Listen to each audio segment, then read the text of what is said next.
Туран – это исторический регион Центральной Азии, упоминаемый в Авесте и среднеиранской литературе. Этот регион изначально населяли восточноиранские племена, такие как саки и массагеты, которые были известны под общим названием Тура. Этноним Тура впервые зафиксирован в Авесте в форме Туирьянем, и затем в более поздней форме Тура или Тур, что стало основой для топонима Туран.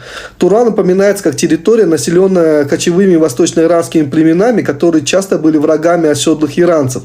В персидской литературе, например, в эпической поэме Шахнаме Фирдауси, Туран изображается как враждебное царство, противостоящее Ирану. Со временем термин «Туран» стал ассоциироваться и с тюркскими народами, что изменило его культурное и этническое значение. Однако изначально Туран был территорией восточноиранских племен, которые играли важную роль в древней истории Центральной Азии.